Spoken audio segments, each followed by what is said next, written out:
my other prediction, main event's going to be a 15K this year. It's the Poker News Podcast. Ladies and gentlemen, welcome to episode 933 of the Poker News Podcast, the first of 2026. I'm Chad Holloway, joined by Mike Holtz and Ben Ludlow from inside Ben's bedroom in Las Vegas, not Level 9 studio. Gentlemen, Ben, what's going on? Mike was already there. I texted hey. It's very convenient when you wake up next to Mike every day. It's just like, hey, babe, you want to do a podcast? I sleep under the bed, so that's not true. But yeah, when I said next to Mike, I meant I was about to say on top of Mike, but but anyway, it's good to be here, guys. nice to see you. It's nice to be back. Happy New Year. We're going to be doing this week's episode and next week's episode in this format, but we'll be back at Level 9 Studio later this month. I will also be in Las Vegas at the end of the month in person with you guys, so looking forward to that. But we've got a good episode here for the first episode of what is season 17 of the Poker News Podcast. We're going to make predictions for the upcoming year, 2026. What could it hold for us as poker players? We're going to talk about some high-profile poker players who got a share of that $18.7 million sports betting contest at the Circa. We got more Maurice Hawkins news, hopefully the last update. It's actually a kind of positive update, so Come on.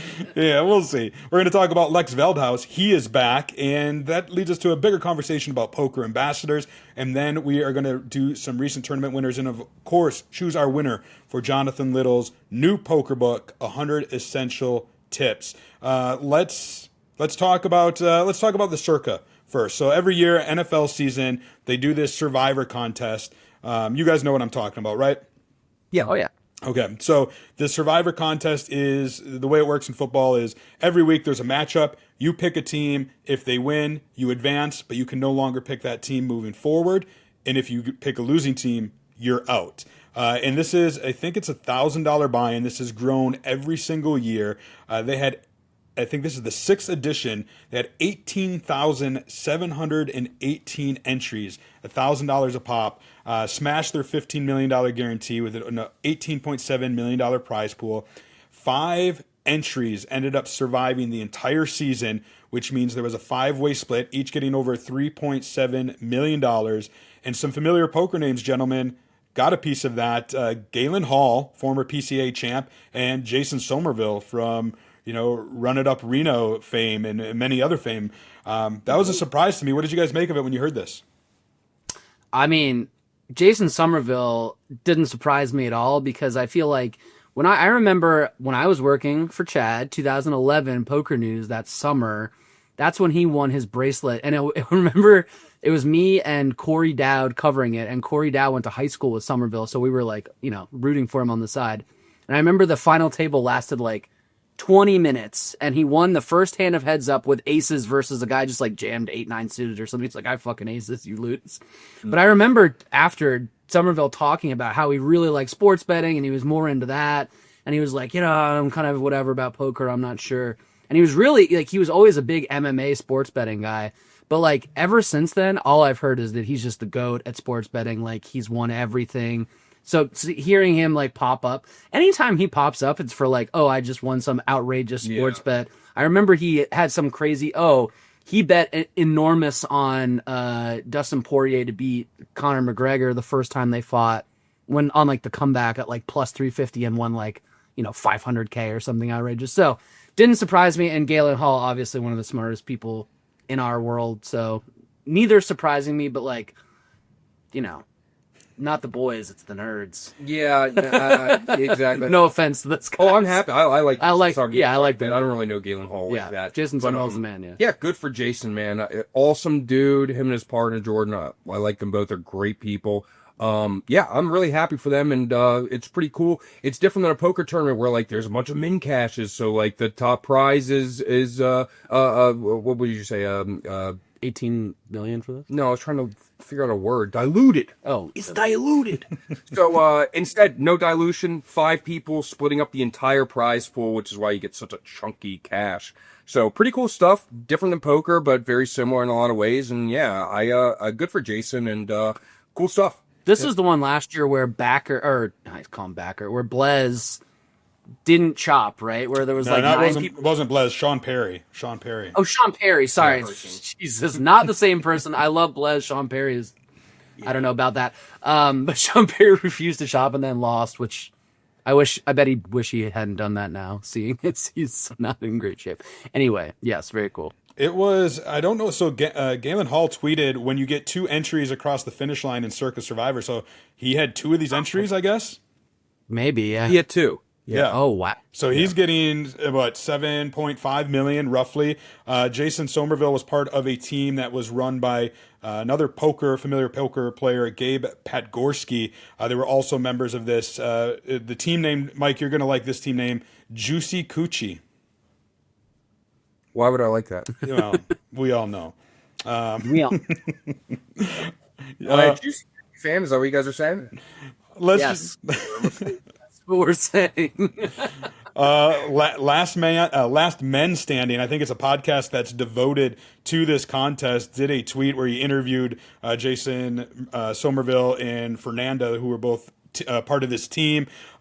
This was an interesting, because I've thought about putting in an entry in this before. I haven't, but when I was living in Vegas, there was somebody who was going to go halvesies with me, and to me, it's grown to such an extent that with people having the opportunity to have multiple entries, like, I feel a lot like it's grown past me, kind of like online poker in some regards, right? Like, I know there are people out there with their solvers or computers that are crunching the numbers and are doing these, game theory optimal moves of like who they're selecting. So if I have 1 entry and I'm going against with somebody who has 100, they can work their algorithm to, ensure that they're picking teams to get them much deeper, right? Whereas each week I'm flipping coins.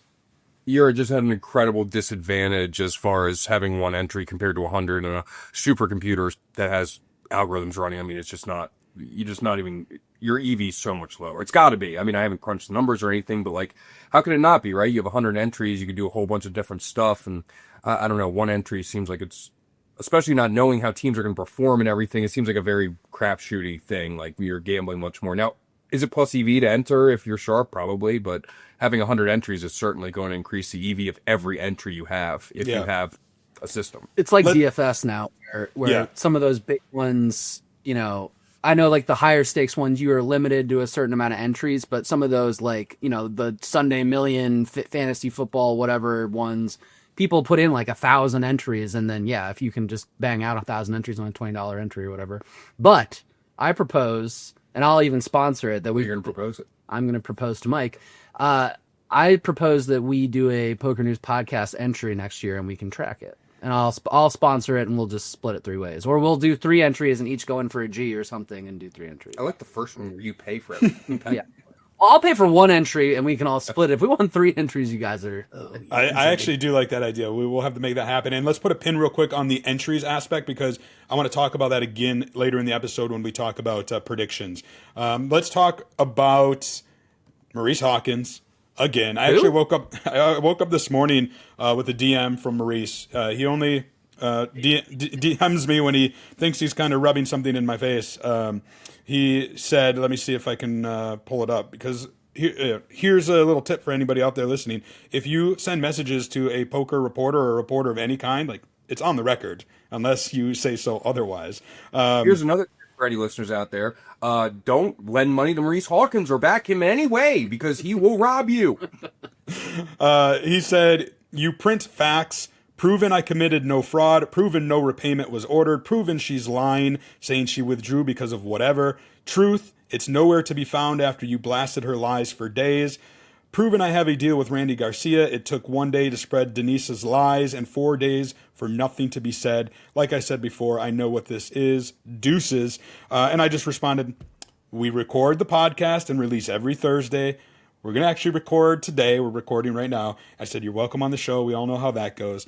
But what he was referring to was some developments that have happened regarding Denise Pratt's allegations on this very show. She came on back in, 2025, August, something like that, where she shared details of a backing arrangement that she had with Maurice Hawkins, the dispute that was there, and it went to arbitration that was spearheaded by Jungle Man, Daniel Cates, who of course is on a crusade in the poker world to tackle these sort of things, if you will. And the mediation summary was released by Maurice himself, and in it, it's basically saying that both parties have agreed that there will be no debt or repayment required, that there was an inability to conclusively establish fault, so no repayment is ordered, and that if they do any staking in the future, where there will be better guidelines, spoiler alert, there's not going to be. Denise has already said as much. And that there was just basically a lot of the issue was rooted in miscommunication that was revealed in text. Denise thinking that the backing was to be applied only to tournament buy-ins. Maurice was under the impression that it could be used for travel, hotel, and expenses. So I got to see these text messages. I read this entire thing, and I'm just like, I'm reading it, and I'm like, okay, this is crazy that Denise signed anything that says that. In no situation are you buying action of a poker player and also paying for their lodging and their food and all that stuff. It doesn't happen. So maybe unless it's specifically stated. Unless, literally, unless you're like, I got you, buddy. This is a really soft turn. We're going to send you to Cambodia and fire off the WPT Cambodia now. Well, here's the point. I'd like to see these text messages. I don't see why they can't be released. Let's just release all of them and have the poker community decide what the fuck's going on.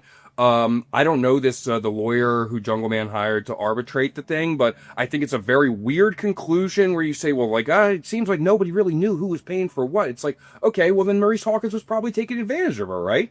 If I have a backing agreement with an older lady who plays in poker and she's backing me and doing me a favor, whatever it is, at no point am I going to be taking advantage of her and trying to get her to pay for my hotels and all that stuff anyway. So that shouldn't be involved, especially if he's trying to say that it wasn't a backing, that it was just she buys pieces. Why is she paying for your hotel? What are we talking about here? So I haven't seen all the text messages. Maybe I'm wrong. Maybe there's a bunch of stuff in there that's really crazy and makes Maurice look good somehow and yada yada. But here's the point. Maurice Hawkins, every freaking month on poker Twitter, every year, this guy's outed as a scammer. He's outed as someone who steals money from people, who won't pay you back, yada, yada, yada. Maurice Hawkins isn't a good person. Simple. We all know it now. Why are we even talking about this anymore? That's really how I feel. Every week, it's, what's going to happen next month? Oh, there's a woman in Connecticut has been robbed by Maurice Hawkins. It's like, maybe he's innocent this time. First thing I'm going to say is, speaking of Jungle Man, somehow he was in my dream last night where we were both going on a run at a wedding and talking. So I just wanted to put that out there first. Very important. You were yelling Jungle Man in your dream. You kept sleeping. Jungle Man. Jungle Man. Jungle Man. Jungle Man. Yeah, anyway, but second, part of this too is that nothing was conclusive, right? The arbitration came to the point that, no, we can't determine who's at fault or if there is fault. So it wasn't saying, oh, Maurice is innocent. It's literally saying there's nothing conclusive. It's sort of like when there's a play in football, right, where it's like, well, we don't have enough evidence to overturn the first down spot, where it's like, the call stands, right? So again, to Mike's point, don't lend Maurice Hawkins money. Maybe he is just crazy. This is exactly. So I'm not sick of talking about it. I think it's great to talk about it. I love it, but I am sick. He doesn't respond. I pull a piece of shit on Twitter. I'm like, you're a piece of shit, Maurice Hawkins. Maurice Hawkins, you are a garbage factory, a terrible human. No response, because Maurice knows that he can pick on a bunch of other people on Twitter and talk shit about a bunch of other people. Oh, your poker results are this. What's he going to say to me? I got the results. What's up, dude? We're both really good poker players. Let's talk about your past and let's decide in front of the public whether or not you have done wrong. And I guarantee you, what's going to happen? Is it going to be everyone? Oh my God, Maurice Hawkins. We all didn't know he was actually a righteous human being and a nice guy. And we've all got it wrong. Well, that's not going to happen. Well, so a couple things. Number one is Maurice is apparently doing an interview tonight later on. So as you hear this, it's probably out there if he actually followed through with Sherry Pluskota, who is going to do a Twitter space or whatever the space is. I've done really those. And so we'll see what he does. I exchanged some messages with her on social media and basically said, good luck. I hope you ask some hard questions. And so we'll see. I'll definitely tune in to see what it says there. As to Jungle Man, he did release a statement that was given to him by Denise Pratt, who, and I actually talked to Denise about this, both on the phone and via text messages, about why she made the decision. In her mind, she made the decision to end arbitration. Maurice is going to dispute that. He thinks otherwise, that there was not enough evidence. But from what she said in her statement to Jungle Man and in conversations with me, the incident with Eugene Castaneda, with the fist fight that came to violence and guns were allegedly involved. Like, Denise is a sweeter old lady, a little too sweet and innocent at times, I think, especially for the poker world. And she, just thought that more violence could be down the road with this, and she just wanted no part of it anymore, and that's why she decided to, in her words, to pull out of the arbitration or to settle the arbitration. Now, the arbitrator did release his statement, the settlement that laid out some facts. Now, here's another interesting aspect of this is Denise claims that Maurice is in breach of contract by releasing the settlement publicly. Sure. And he says no, but he actually is. I have obtained copies of the paperwork that was signed. It was a binding arbitration agreement that was dated on May 26th of 2025. So it was 7 months of arbitration. And in that original arbitration, under number 6, confidentiality, it says the arbitration proceedings and any related documents or communications shall remain confidential unless disclosure is required by law or necessary for enforcement of the arbitration award. Sounds to me like, you sign that, you're breaking that confidentiality. Now, I don't know if there's going to be any repercussions to that. I highly doubt it. But as Denise likes to point out, that goes to show you a little bit more about Maurice's character, that It sounds like Maurice Hawkins took advantage of an older woman. That's what it sounds like to me. Maurice Hawkins took advantage of an older woman and now has her scared that she's going to have violence against her. And then she was sick of the arbitration going on and didn't want to be involved anymore and just was like, I don't care about this $11,000 and whatever. Nobody will even know this even happened. It's in the contract. And then Maurice Hawkins comes out and starts gloating about it on Twitter, which is obviously breach of contract, and she should sue him. Yeah, he's certainly taking his quote-unquote victory lap, if you will. Now, there was one other aspect to this. Oh, by the way, just real quick, that was the binding arbitration agreement. I also saw emails that one dated just a month ago, December 10th, where the arbitrator was communicating with Maurice and Denise, saying, quote, you both agree that arbitration would be the final and binding agreement and it would be fully confidential. So that is in the arbitrator's words to them less than a month ago. So to say like, oh, I don't remember what I signed back in May is, Sure. something that wouldn't fly, if you will. So the other aspect of the story, just because I want to encompass this, because I really don't want to keep talking about this, contrary to what Maurice would think. And I'm happy to hear about this one. I hope it goes through. So back in 2019, this has been part of my life since then. Randy Garcia called out Hawkins for failing to live up to a backing agreement that they had. And there was a final judgment in the amount of $115,000 awarded by the Circuit Court of the 15th Judicial Circuit in Palm Beach County, Florida. So there is a court judgment for $115,000 plus interest at this point against Maurice. I've done follow-up stories on this because there have been agreements and then it falls through and words back and forth. Apparently, and I asked Randy Garcia and he confirmed that he has come to a repayment plan with Maurice, and Maurice will repay $2,500 a month until $40,000 is paid, at which point the judgment would be considered satisfied. Now, it did say $30,000 online on one of Maurice's tweets. Randy told me $40,000. Not quite sure exactly, if there was some private messages there, but there's been some blowback on social media from people saying, like, why are you settling for $40K when you have a judgment for $115,000? I mean, kudos to Maurice with that negotiation.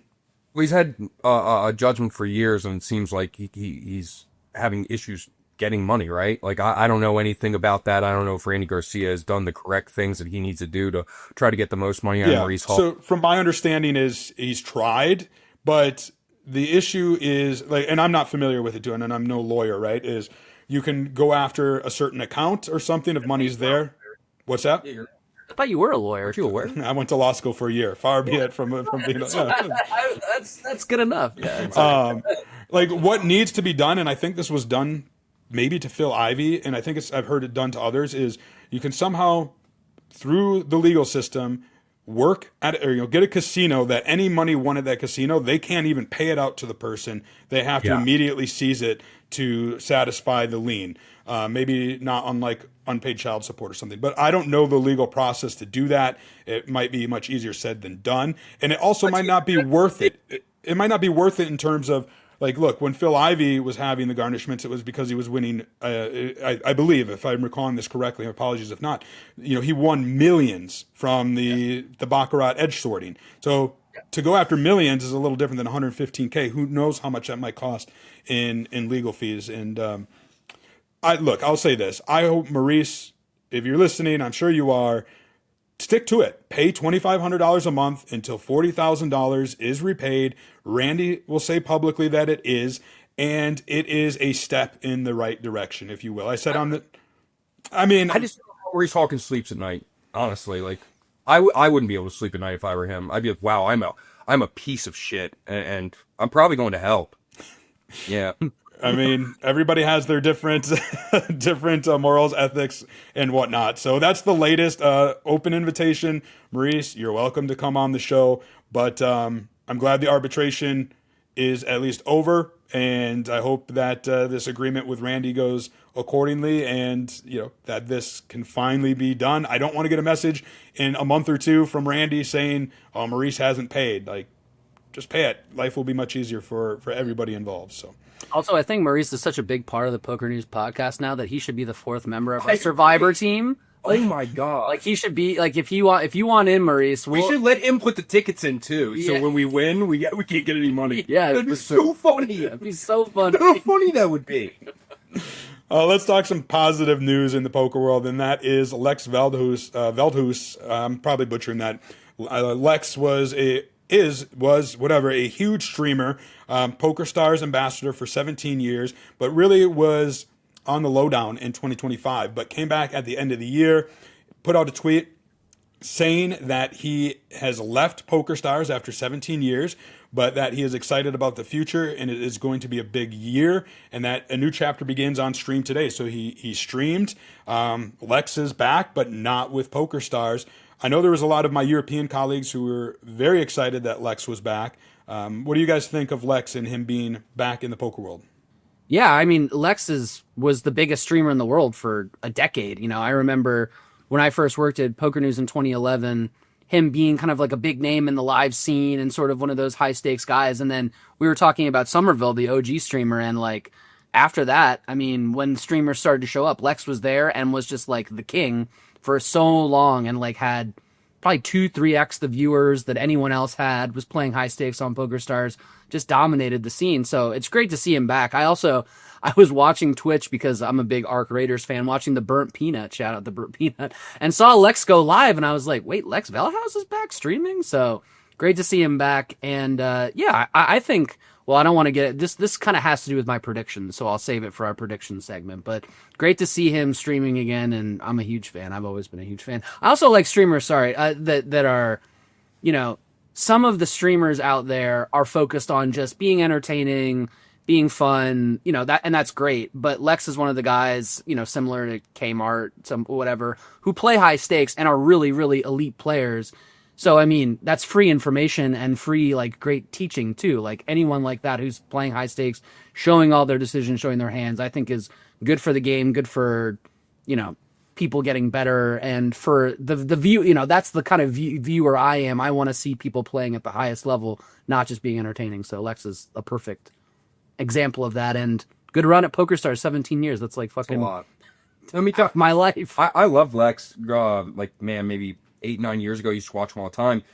And then I moved to Vegas, and I moved with this kid, Kevin Ingle, who's a giant garbage factory himself. He moved back to Maryland and stuck us with a $1,700 water bill. Shout out Kevin Ingle, you garbage.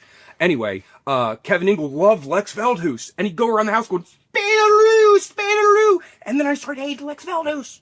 And I'm like, what did Lex do? He did nothing. I love Lex. But every time he said Spanaroo, I was like, Kevin Ingle.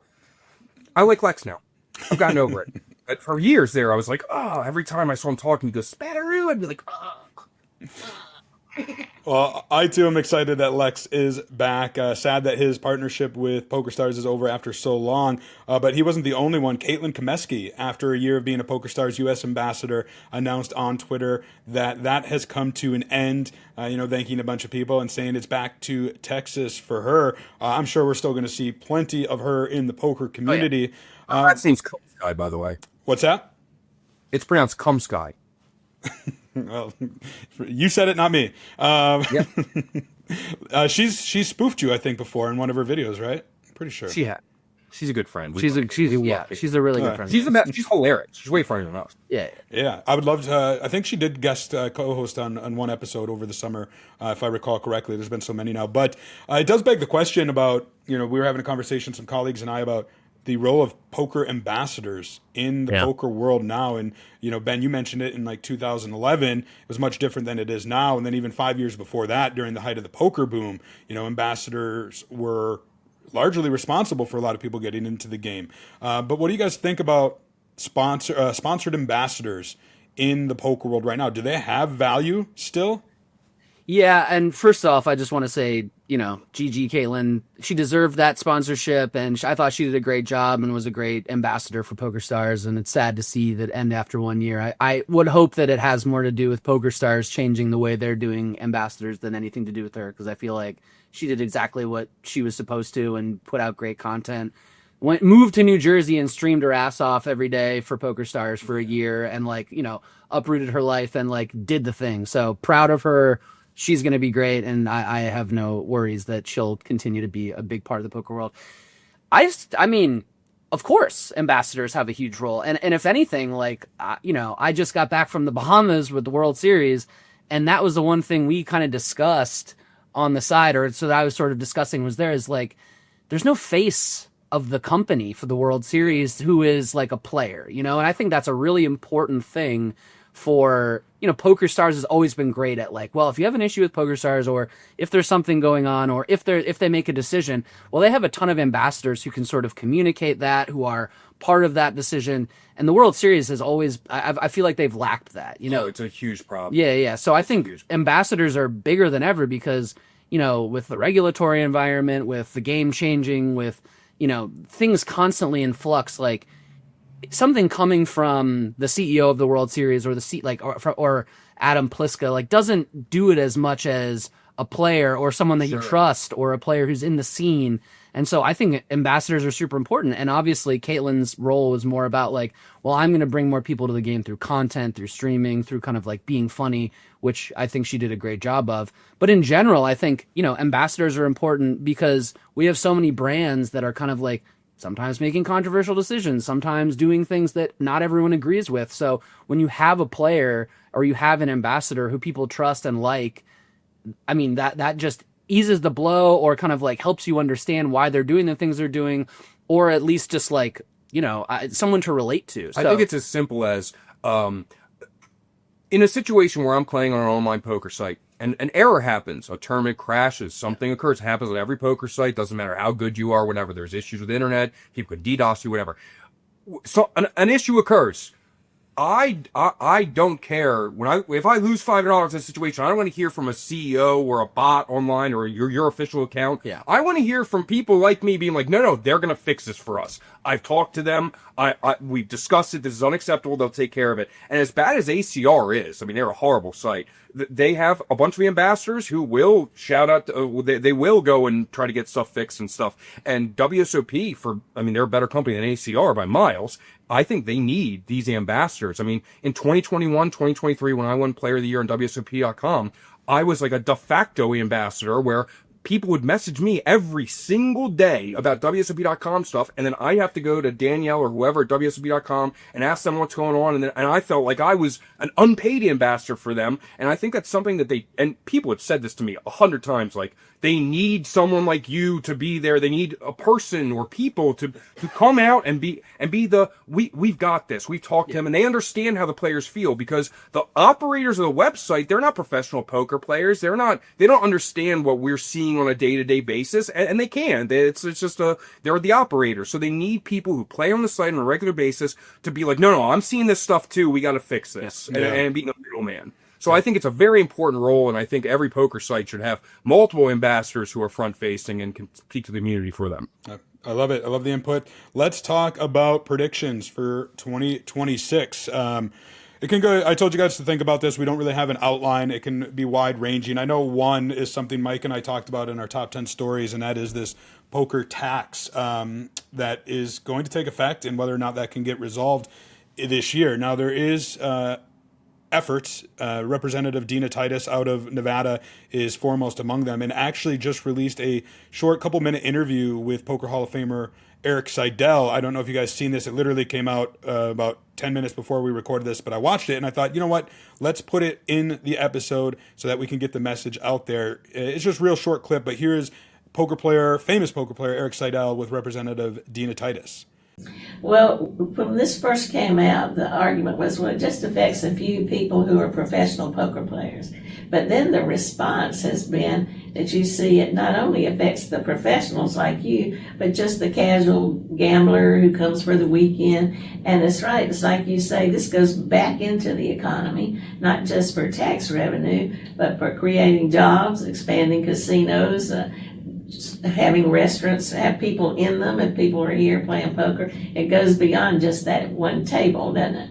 Yeah, it really does, and I think it affects every state in the country. There are certainly casinos in most states, but there are also just professional gamblers, or people that participate in gambling in every state, and so.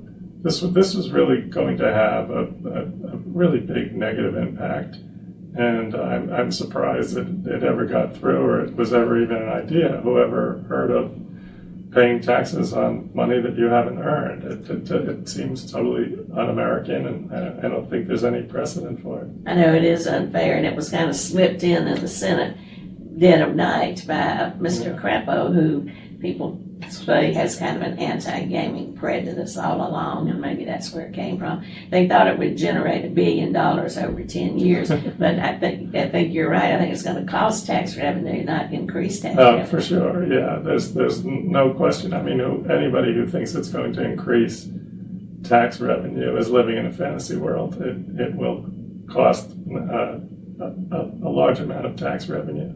Well, now you've been quoted as saying it's going to kind of drive you into semi-retirement. Are you thinking that along those lines? Are you going to be playing in fewer tournaments or going overseas, or how's it going to impact you? Yeah, I mean, I've already cut back a lot, and I anticipate cutting back a lot. I expect I'll only be playing probably less than 10% of the events that I was playing last year.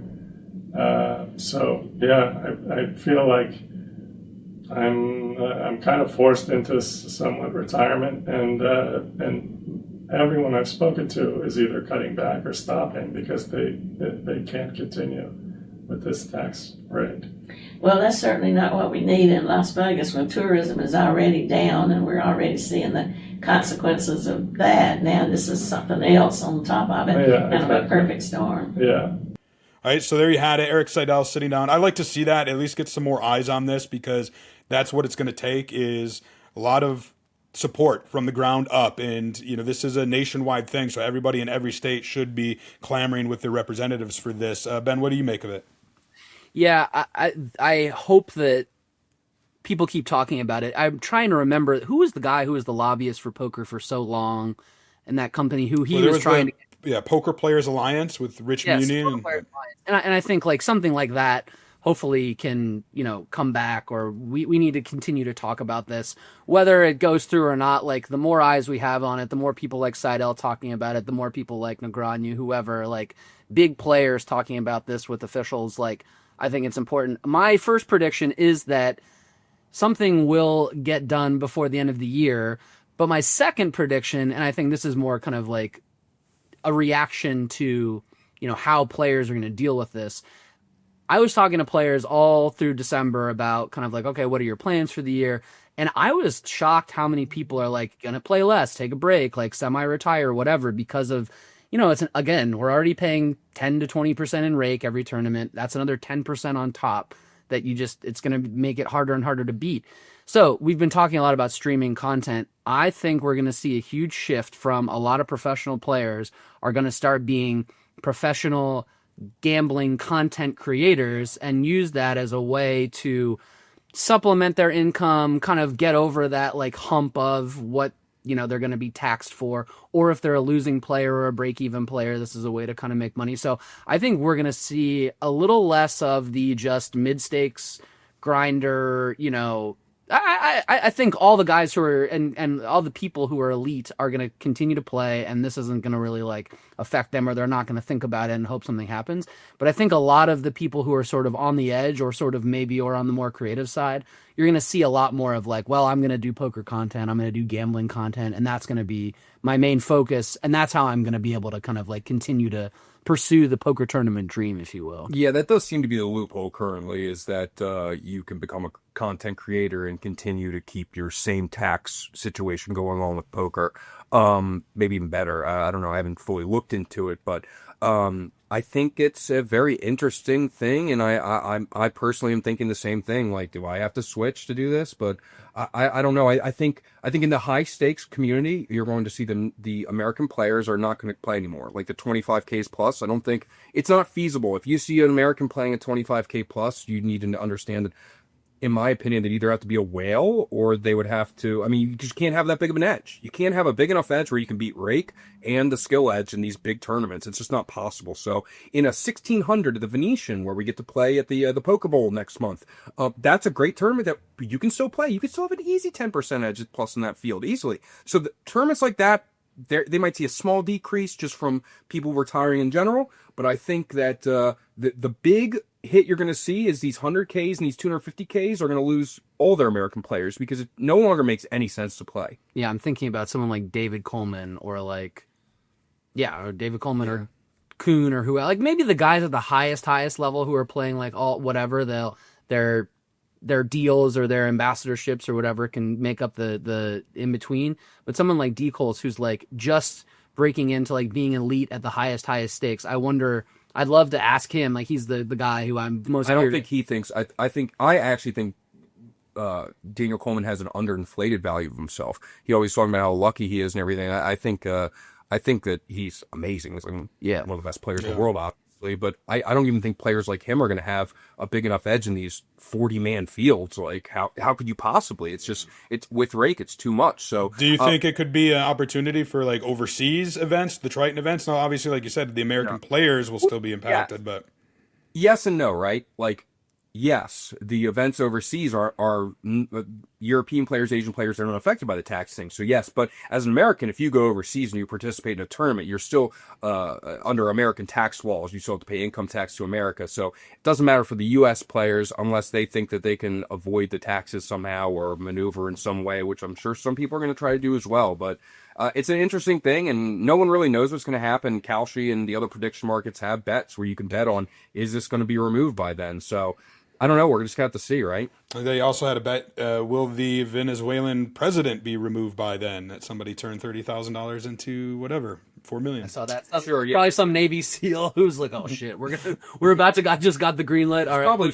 Baron Trump, brother. Let's poker trivia real quick. I have it here. Who is on top of the Venezuela all-time money list according to the Hendon Mob? Do we have any guesses? I'll give you a couple hints. Just under $3 million in lifetime earnings, 2.996 million is enough.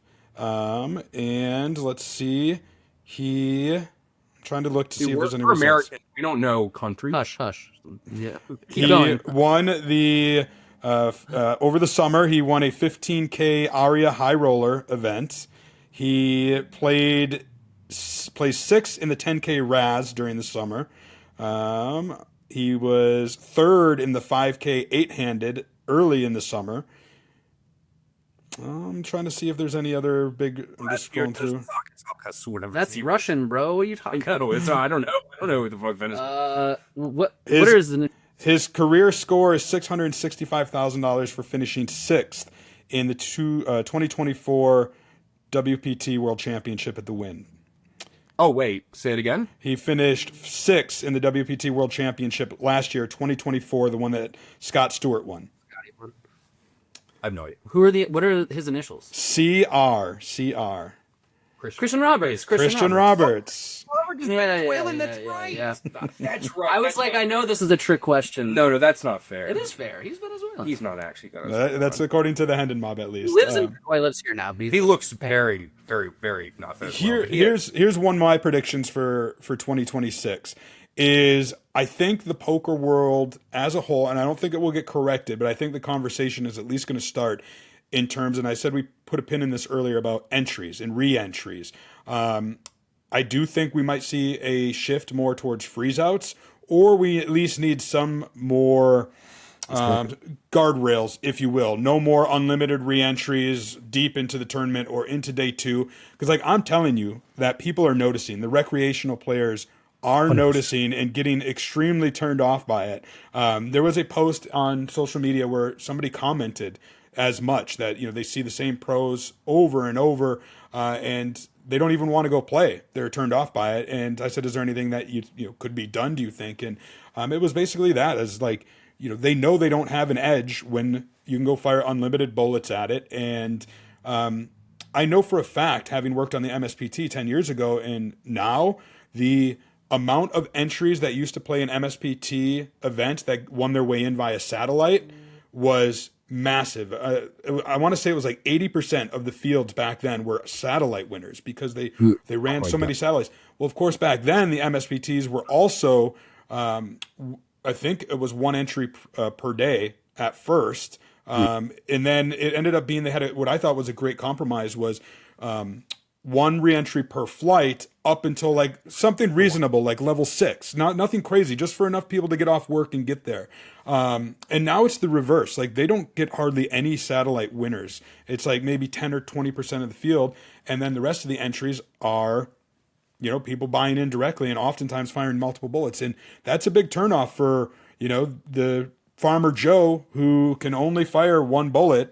And I think the poker world needs to be aware of that. I feel like the short-term gain is going to hurt us long-term. And Matt Savage, who reintroduced reentries into the poker ecosystem, has said as much. He says he regrets it, and it is opening Pandora's box.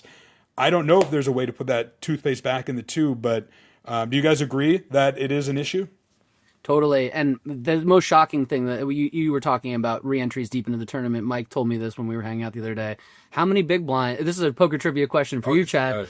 How many big blinds do you have for the max late reg of the ladies tournament at the Planet Hollywood? I think it was a 400. Yeah, I think I saw Haley Hanna's tweet was 3.5.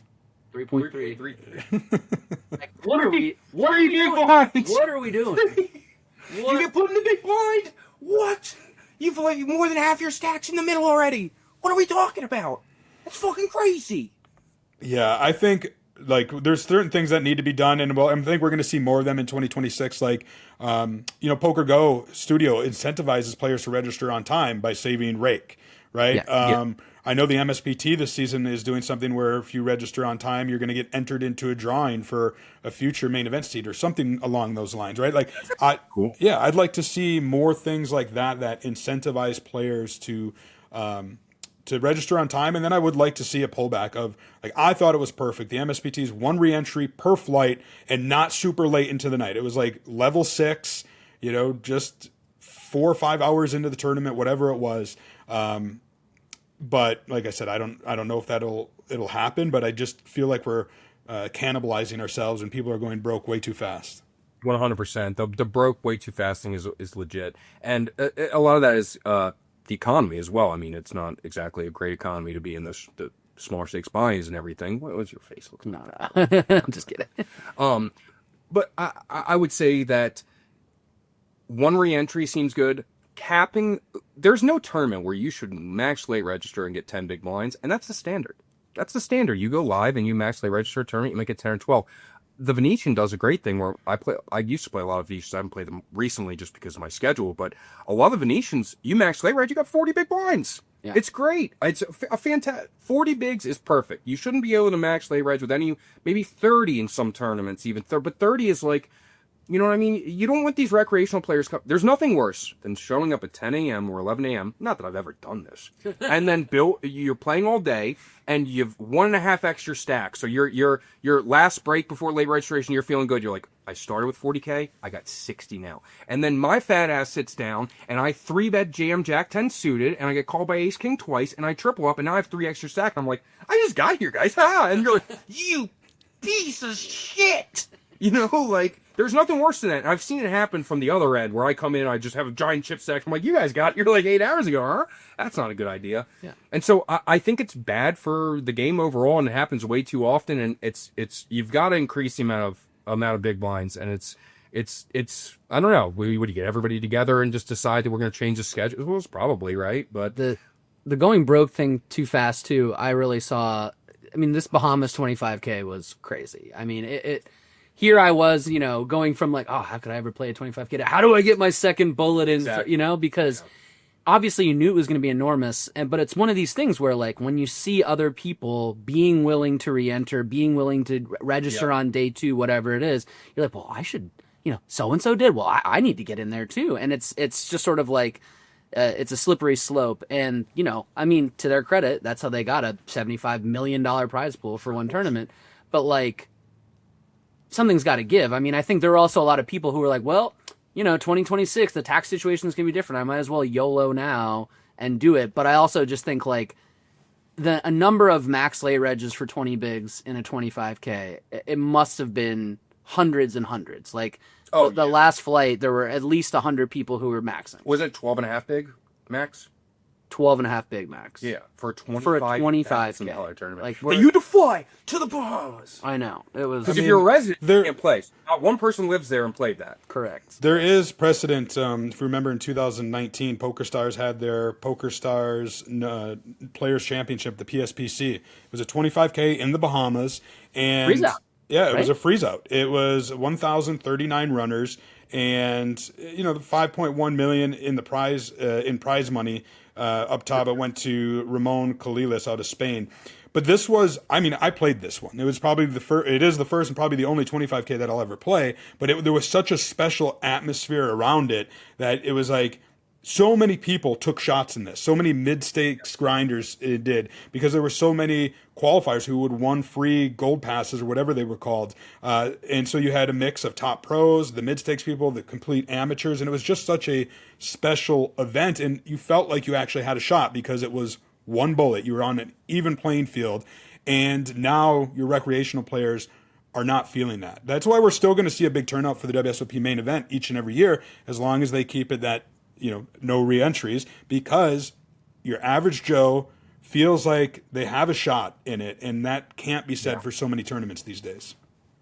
My other prediction, main event's going to be a 15K this year. Did you hear something? Because down there in the Bahamas, I don't know. Like, I think the worst thing the WSOP could do is mess with the main event in any way. Like, I wouldn't make 15K. I think it's a big mistake. Yeah, I'm just guessing. I don't know. Yeah, I didn't hear anything. I didn't hear anything. I'm just guessing. All I know is, look, it's the WSOP it's a bunch of. I mean, Ty is still there, Greg is still there, who are, you know, the CEO and COO. But there's a lot of people who obviously are. It's a lot of GG people and a lot of people who are trying to, like, spice things up. And I didn't hear anything specifically about this, but there's just a lot of conversations on how can we do things. You know, I think the success of this 25K, I mean, again, it depends on how you define success, but they crushed it. So I think they're feeling themselves, and this summer is going to be enormous. And I don't know if the tax thing is going to affect entries or how that's going to work, but, you know, they're going to swing for the fences for sure. So I mean, I don't think they will ever do a reentry. Like, that's not gonna happen. And I think they know that will never, like, Ty would be the first to tell you, fuck that, that's never gonna happen. But it's been 10K for a long, long time. 10K is worth a lot less than it was 10 years ago, 20 years ago. So I wouldn't be shocked if this is a 27, 28 thing, but I wouldn't be surprised if before the end of this decade, if the main event becomes a 15K. I would agree with that. That sounds right to me towards the end of the decade, but not right now, I don't think. But maybe I'm wrong. Well, that's my prediction. Yeah. Mike, we got a fey minutes left here. Any big predictions from you? I think Ben's going to be eating a lot less bowls of spiders this year. That's true. Yeah. That's all I know. If you don't catch the reference, check out Ben's Instagram, right? That's where it's at? Yeah, I'll be doing a lot more. I'm going to try and put out 100 videos in the next 6 months of just dumb sketches. So if you like me and you think I'm funny, follow me. I'll make one last prediction in terms of just something I think is going to happen. I think that Phil Hellmuth is going to have a good year. I think he's going to win bracelet number 18 this year and make a splash. He might even today, as we're recording this, he's at a final table right now at the Last Chance Poker Go Tour stop at Poker Go Studio as we're recording this. Nice. I don't know how, we'll have to wait and see. But I think it's going to be a big year for Phil Hellmuth. I'll give you 7-1 odds that he doesn't wear a bracelet this year. All right, 7-1? Yeah, my 700 to your 100. Oh, yeah, let's do it. Booked. All right. Nice. Phil doesn't let me down. This will be a good segue into tournament winners, brought to you by 888. But I think Jeremy Becker is going to have an enormous year.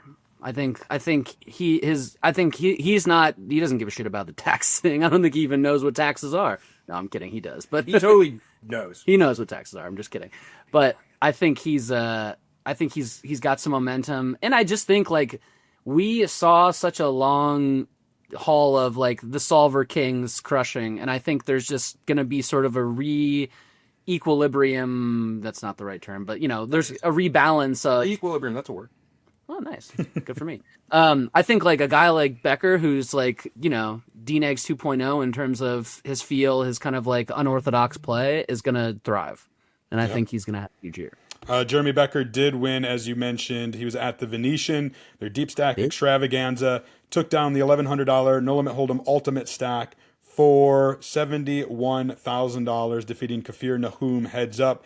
Kafir Nahum was actually an MSBT Venetian champ, and there was the $1,600 New Year's Poker Open at the Venetian. Matthew Wantman taking that one down for $96,000. And then over at the RoughRider Poker Tour, it was the state championship in North Dakota, 1,655 runners in this tournament, a $250 buy-in. It was Preston Dean taking it down for almost $50,000 and a seat into the 2026 WSOP main event. So that is your tournament winners. I want to plow through that because we're going a little long here. I also want to award our book winner for Jonathan Little's book. Now, we have given away 100 Essential Poker Tips copies. That's his old book. His new book is The Complete Poker Workout. And we selected a winner from 2 weeks ago. So you had 2 weeks to enter. And our winner for a copy of Jonathan Little's brand new book by D&B Publishing is Adam Sabatka. Get a hold of me, Adam, if you're listening, watching, and I will make sure you get your copy. I have a copy right over here off screen. I should have had it ready. And we'll be doing a review for PokerNews.com. Ben, Mike, we are closing in at the end here. Ben, it's good to have you back. I know you were down there in Paradise. How was it overall? You got to keep it short, though. Good to be back. Paradise I didn't spend enough time outside. It was sick. It was really, it was, like I said, that 25K was something that will never be recreated probably. People YOLO'd and it was an enormous event. I'm glad I got to participate. Again, begs a lot of questions for how 2026 will go and if anyone has any money left, but shout out to my good homie TJ Reid over at Poker.org, who got fourth place for $3 million. So, that's a guy who easy to root for. He loves the game. Like, he's got such a I would love to have him on and talk about his story because, like, he grew up in a cult and, like, escaped. Yeah, he grew up in a cult, escaped the cult, basically, and then, like, had to figure out life and, like, learn how to be an adult on the fly at like in his early 20s because he had just been raised in this religious cult for his whole life. Hey, dude. So I mean, it's so cool. I like this goes back to like at the end of the day, the poker dream is alive for people who like. He was literally like, yeah, I was a bartender and I got to figure out how to make money. And I fell into poker and here we are. So anyway, shout out to him, and the Bahamas was very cool. And, but it's very good to be back, and I'm excited to be back on the pod, and I'll be here every day. Just real quick story about TJ. We talked about Mike and I did in last episode, but so TJ and I go way back, right? We're both poker media. We were at Thunder Valley and we went disc golfing, which we're both fans of. And either he or I threw a disc and it went kind of like in this swampy area. And it was stuck on what we weren't sure. I know this is going to sound insane. We weren't sure if it was sitting on top of an alligator, like an alligator's head. I got a picture of it. I'm probably showing that picture on screen right about now. It was like we were grazing and you didn't realize it, or we were just like, this can't be. We're in Northern California. Like it can't be an alligator, but like it looks so much like it that we were like, nobody wanted to reach down to grab the disc just in case. So we started throwing stuff until splat, and it was just a thing of mud that looked exactly like an alligator's head. So. Moral of the story is, don't do hallucinogenics before this. Yeah, exactly. All right, that's going to do it for episode 933 of the Poker News Podcast. We will be back every Thursday with a new episode. We're closing in on number 1,000, which I'm hoping to hit this summer during the WSOP. We might have to do some bonus episodes here or there to make that happen. But do us a favor, like, subscribe, give us the 5-star review, interact with us in the comments if you're watching this on YouTube. And shit, let's do another book giveaway. Another copy of Jonathan Little's new book, until D&B tells me I can't do it anymore. The Complete Poker Workout. This is his brand new book. You can order it right now on D&B Poker's website. I'm sure you can get it on Amazon as well. Or you can just try to comment book on this video and you will be entered to win. Chad Holloway, Ben Ludlow, Mike Holtz in Las Vegas. Until next week, we'll keep a seat open for you.